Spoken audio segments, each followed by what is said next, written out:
Hi, everyone. Welcome to another episode of Masks Off. I'm Kim, And I'm Tia.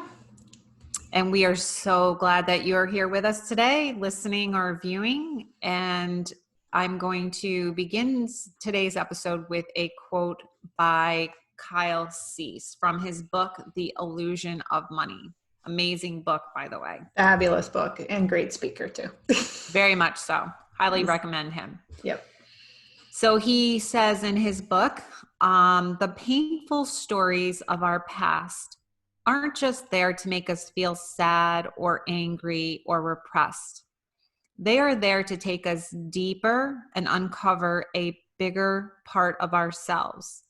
When you give that pain the space and attention it needs, you keep drilling deeper, and eventually it will lead you to an entirely new perspective and the ability to connect to what you are on a new level. So in his book, he has you do a lot of different exercises where you have to look at some of your limiting beliefs. And so he did have an exercise here where he had you list things that are no longer serving you. Whether it's such a great exercise, isn't it? Such a great exercise. It could be a relationship. It could be stuff, even just clothes or stuff.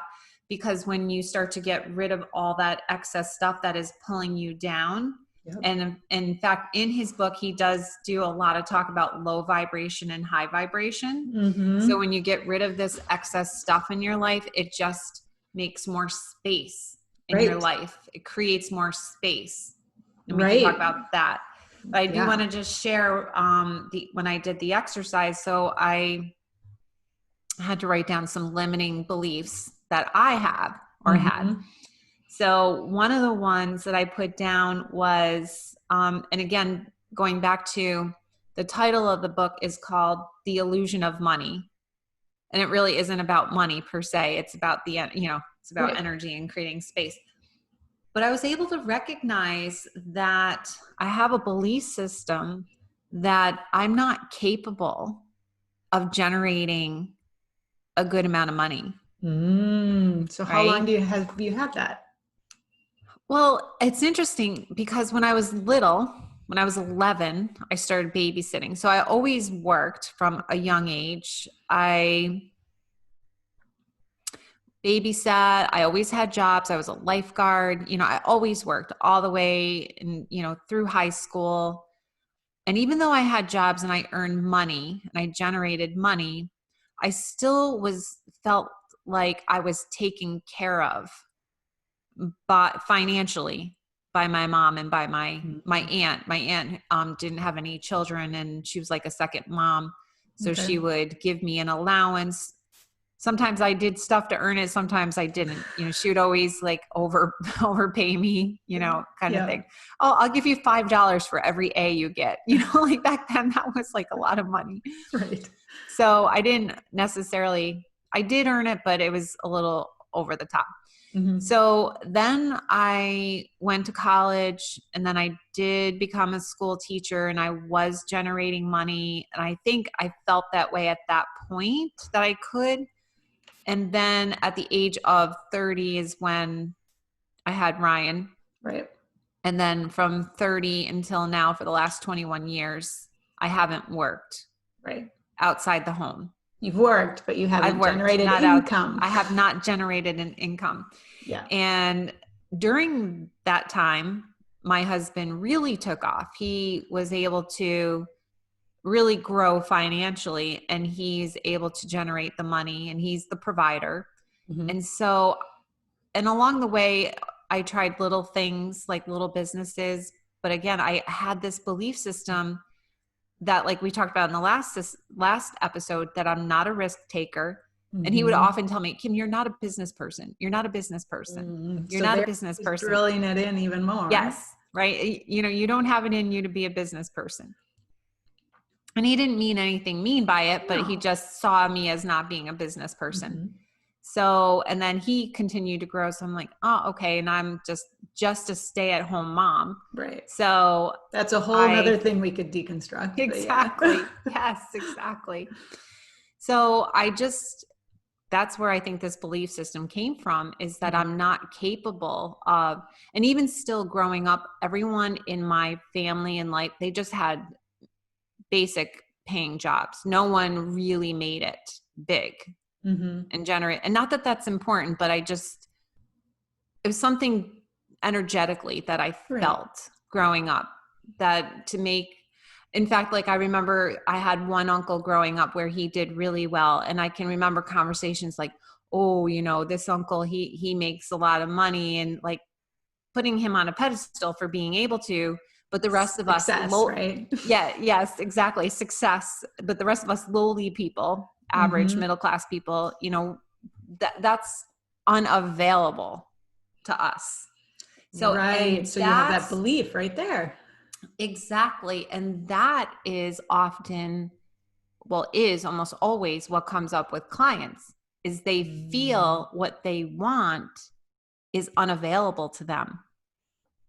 If they want to be free from alcohol, if they want to be free from depression, free from anxiety, free from feeling I'm not worthy, I'm not good enough, they feel like that freedom is unavailable to them because of the belief systems that they have had all along, where they're stuck in that neuro pathway, like we talked about. And if you're already feeling that that's not available to you, it's not going to be attainable.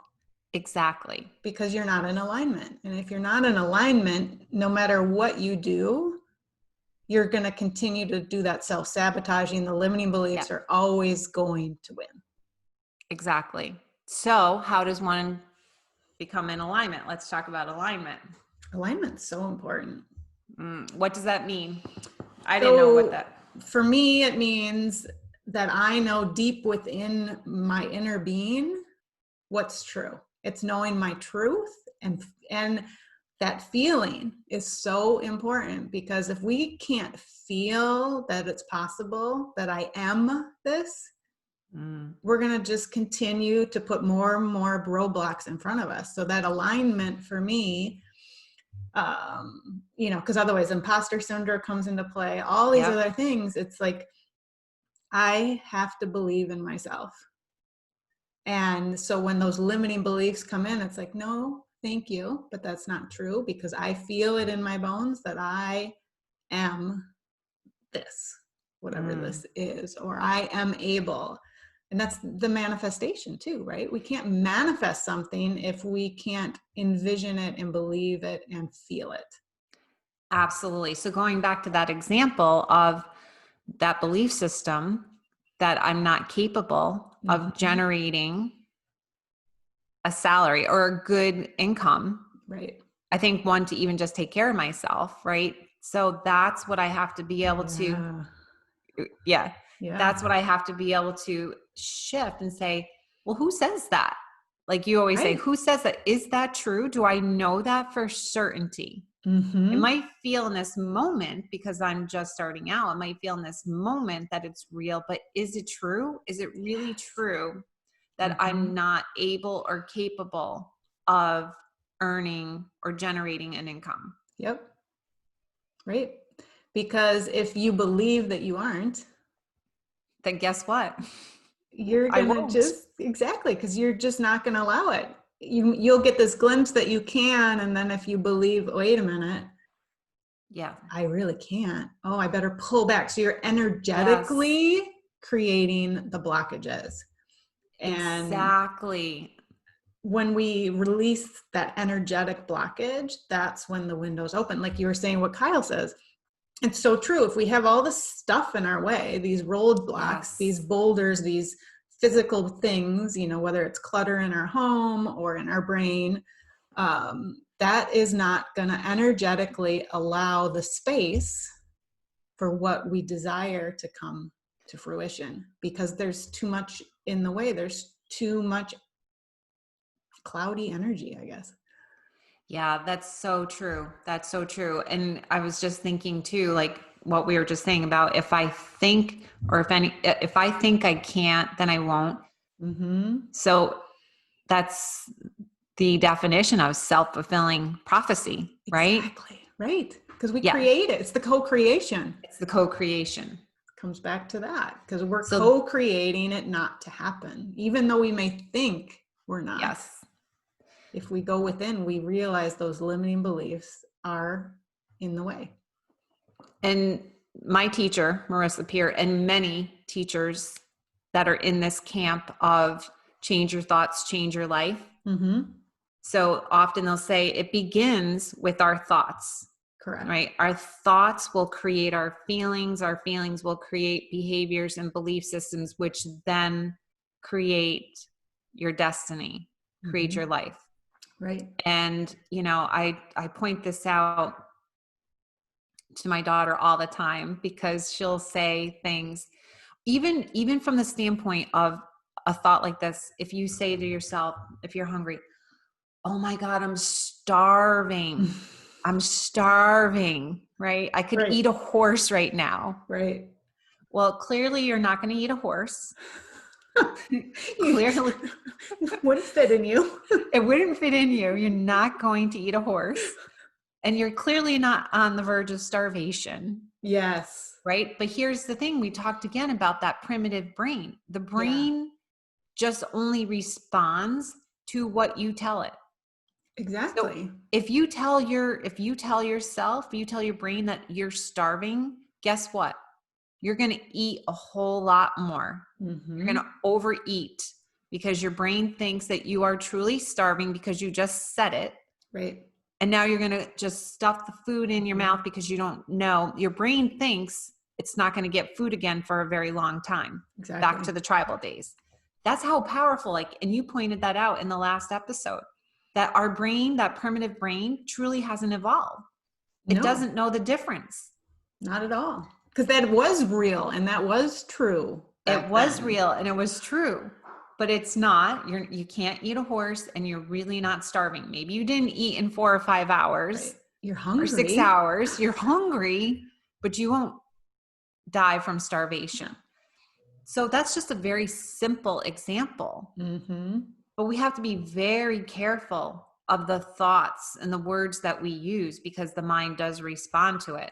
So Right. These are the rules of the mind that I teach when I'm working with clients.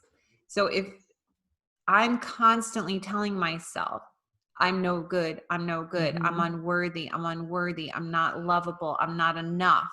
If that's my repetitive thought, which the I'm not enough one was, it's going to then impact how I feel, which is then going to impact what I do and how I behave. So if I'm what you create and what I create, and then it's the cycle, it's the hamster wheel, around and round we go. So if I'm thinking the thought, I'm not worthy, and again, where did that thought come from? Right. It was imprinted at one point in my childhood. Yep. So it's a belief system that was imprinted in my childhood. And it can be from our parents, it can be from a teacher, it can be from peers, it can come from a number of places. Right. But it's reinforced over those years. And then it's reinforced. And then as adults, we keep reinforcing it. I kept reinforcing it. Right. Right. So when we were talking about, believe it's true. So we believe it's true. It must be true. Right. And here it happened again. It happened again. So here's another example of how this has been playing out for me. And I just had an aha moment just in this session. All right. So I'll be vulnerable and share that I have one of my patterns or self-sabotaging behaviors is overeating, one that I struggled with, as you know, since I was 11. And again, that's where it was imprinted when I was young. Yep. And so I have had, I think, a total now of 4 sessions, RTT sessions on overeating. And the first 2 were back in October. And initially when I first had them, I had freedom. I was like, I was indifferent to sweets and junk food. And I was eating when I was hungry only. I was mindful. I was pausing. I was doing all the things that were put in my recording and in, the new thought beliefs. And that lasted for a while. And I was like, wow, this is great. I had the freedom. And then I noticed that maybe, several months later, it started to kind of like creep back in. And then I had another session. Okay. And I went to all these underlying layers because it's always about, first of all, food issues are never about food. There's No. always an underlying, right? Yep. So it's about, and what I do in RTT is help clients go to the root cause of the behavior. So I was going to the root cause of why I was overeating, and different things came up, made sense. It was another layer to the onion. Yep. And I felt like I had healed all of that pain. I found all the root causes, but yet, I was still having this, still grabbing for some unhealthy food, not nearly as much as I was before, but it was still there. Right. And then as I was just like preparing for this episode and thinking about how when we have those limiting beliefs, you feel like you can have the thought that it's unavailable to me. And I was like, wow, there is another layer there, that being completely free from this is unavailable. Because what I have not explored yet is that the times when I was 11 or whenever, really throughout my life, whenever I've tried to diet or restrict my food and I lost some weight or I was eating healthy and clean, it never lasted. It would only last for a little while and then it would come back. So there's an ingrained pattern, starting with a thought that then goes to a feeling, to a behavior, and then a pattern and a belief system, that being able to have that lifelong or to keep maintain it is unavailable to me. It's only available for a little while. And this is what's been playing out. It's the thought. And then it keeps cycling back. That, okay, I can do it for a few days. I can even do a few months. Even a few months. I did it even for a few months. I was like, wow. But to keep going with it, to have it be permanent, I was having this thought and belief system not available to me, maybe for other people, but not me. You're the exception. Right. Which I'm really not, because I can make it available to myself if I think it, believe it. Yeah. And then it becomes my reality. So what steps are you taking to shift that? Yeah. So now that I know, when the thought comes up that I can't do it, I need to replace it with, I absolutely can. I have to change the thought first, which is then going to change how I feel about myself, which will then change how I behave in terms of then what am I going to eat? Am I going to grab for that, piece of candy or that unhealthy food? And I can say, no, because it is available to me. Right. And so and that's really one of those key first steps, however you access it, whether it's through RTT or doing some of the exercises in Kyle Cease's books, whatever, because and a lot of these modalities overlap. And so they can be helpful together. So it doesn't mean just one way. You have to feel that out for you, but it's the awareness. We have to have the awareness, because if we don't have the awareness, how can we change something? So you gained a layer of awareness back in October, and then you gained another layer of awareness. And so now having more and more awareness only gives you the ability, or does give you the ability to make the shift, make the change, say that limiting belief no longer serves me. So now I'm going to choose a different way. Because we have to override it, because it's so deeply ingrained in us. And that's the thing where we have to remember, we have to have compassion for ourselves, grace for ourselves.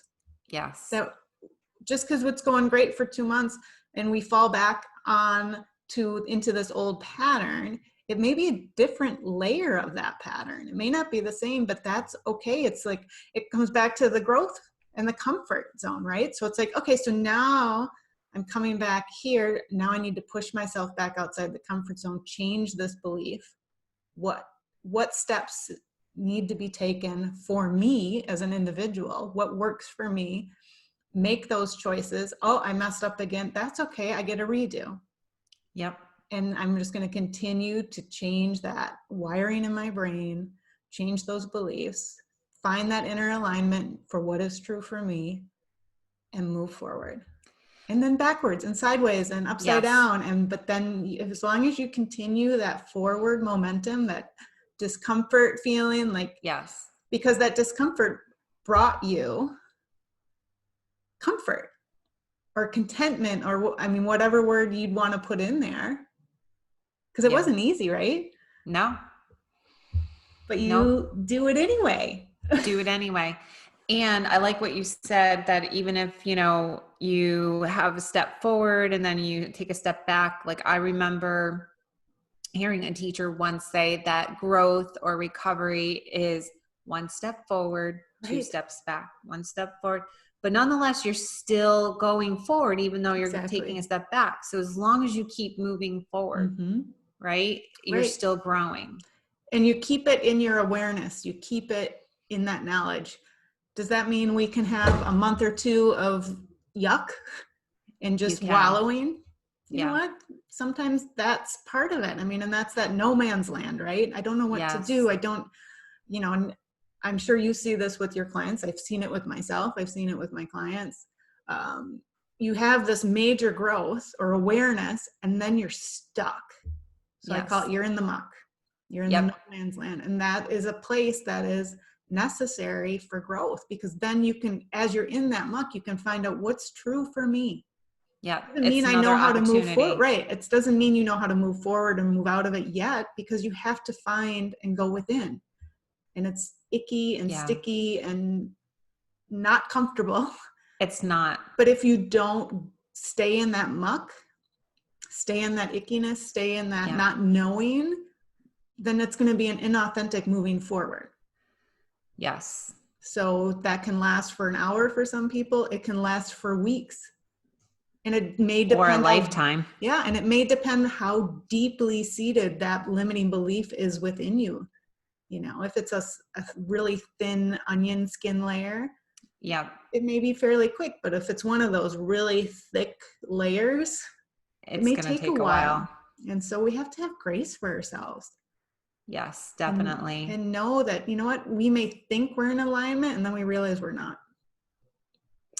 Yeah. And I think just going back to, again, what Kyle said, because you had just mentioned it, he said about when you give that pain the space and the attention it needs, you keep drilling deeper, keep drilling. And then you talked about go in, keep drilling deeper. And eventually it will lead you to an entirely new perspective and the ability to connect to what you are on a new level. That's the space. Exactly. That's the freedom that comes. Another visual that I think about all the time too is using the analogy of water.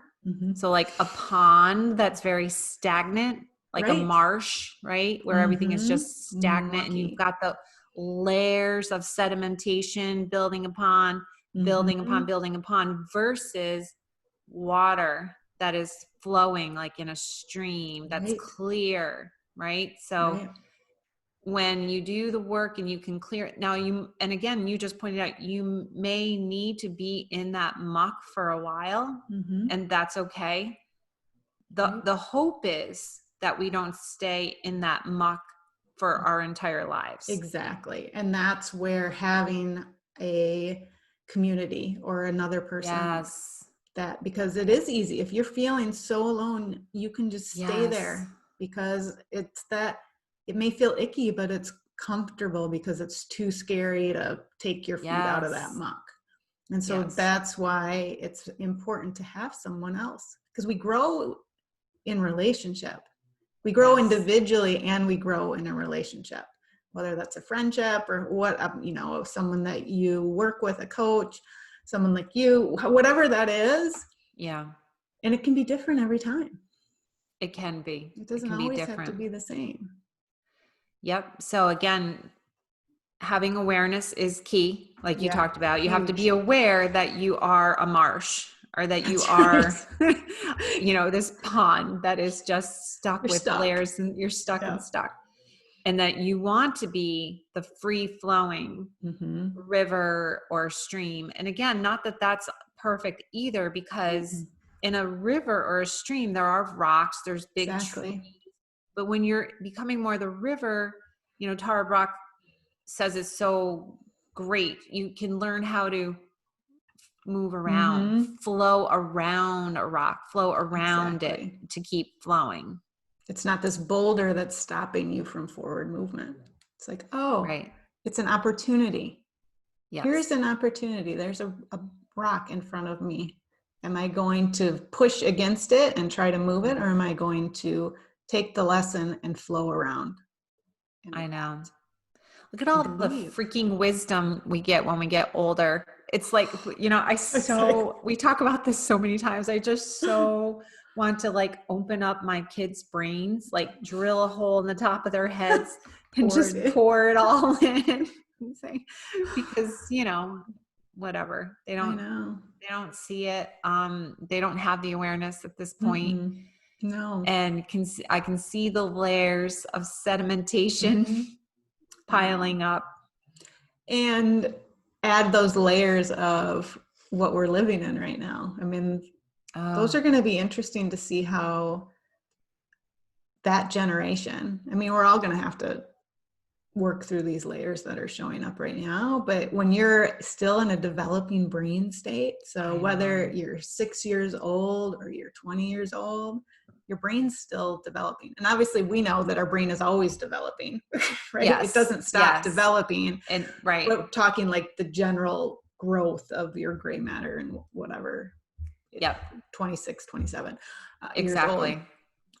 But you know, this quarantine and the fear and all of this that we're living in right now, the uncertainty of school, the uncertainty of, is this going to mutate again? What's it going to look like? Are we going to wear masks the rest of our lives outside in public?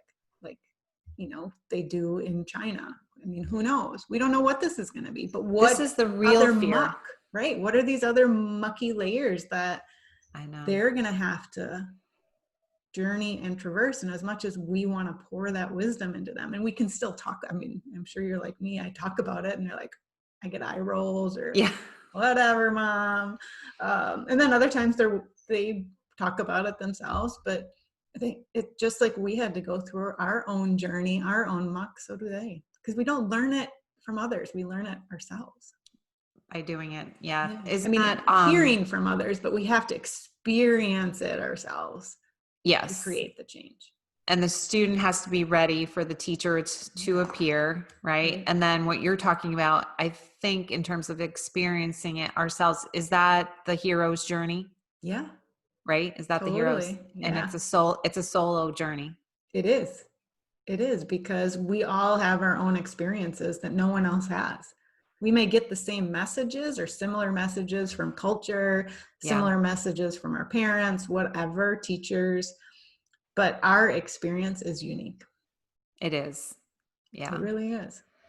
I think when it comes to my kids, and I've talked about this so many times, this is the hardest place for me, is with them, because I do just want to like really pour that into them and help them. What I have been trying to do though is, I love using analogies. It helps me a lot when I can visualize things. So if life is compared to climbing a mountain, The Climb, like I love that song by Miley Cyrus.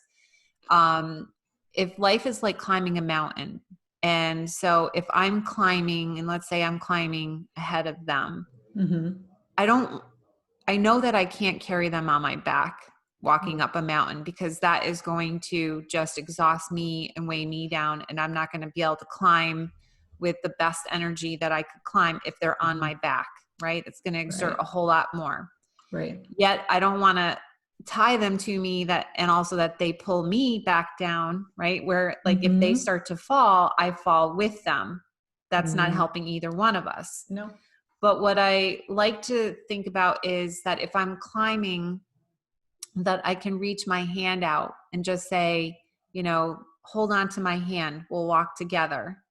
And when they're really tired or I'm really tired, we can sit down on the path together And that could just be, you know, me putting my arm around them or just sitting and being with them. Like, let's just sit here and we'll rest together and then we'll start climbing again. Like that's what I want to be able to do, is sit and rest with them, guiding them, being there, supporting them. Yeah. And sometimes just holding their hand and saying, let's walk together.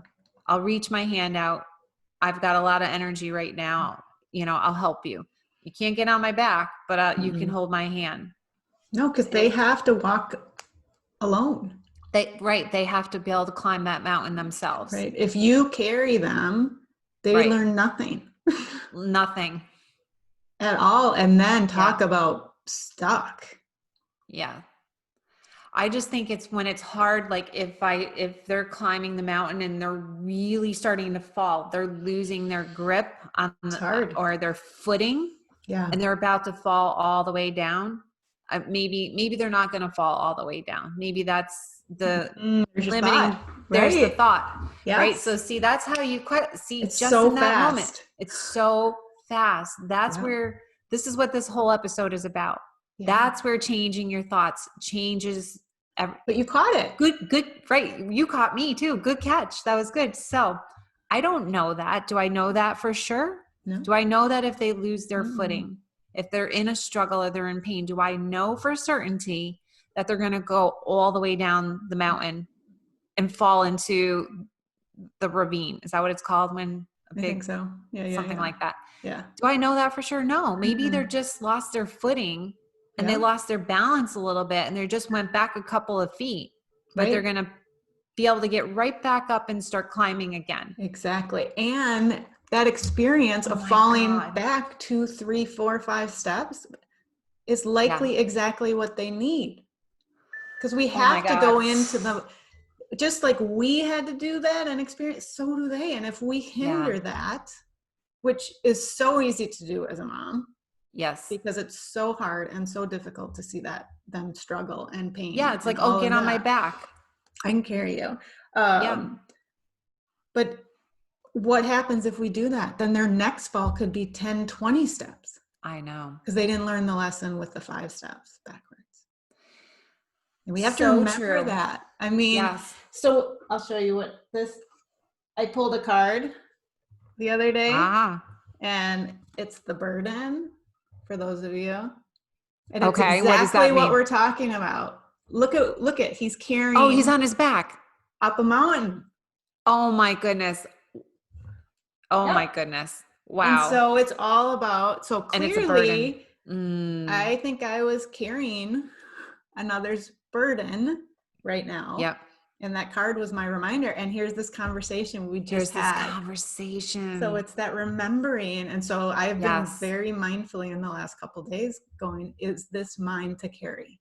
If it's not, I need to set it aside. And I love coming back to your analogy too, is holding your hand out, because it takes one connection, one person, right? One, what do they call it? Witness, enlightened witness. And that's an important piece too, but that's not a burden. That's not carrying them on your back. It's that I see you, I'm here for you. If you want some support, let me hold you. So beautiful. It's so important to provide that, but don't carry. Don't hold that burden on another. I love this episode. I mean, I just had so much ahas for myself. And not only that, but just even like, I love how I caught myself in that thought, because not only like, if I then change the thought to what I said, how I did change it, like maybe just them losing footing is just a little step back. Right. If I then have a different feeling, a different belief system of this is part of the process, they will be fine. That energy then that I put out for them is one now of encouragement. This is normal. I believe in you. This is okay. Rather than my other energy of if you fall, you're going to fall into the ravine. Right. Oh, then the fear kicks in. Right. Oh my gosh, you can't do this. What's going to Right. happen? And and then they integrate that. And then they take that in. Now they've Right. taken that on because Right. I have just vomited that on them, that Exactly. fear and that anxiety.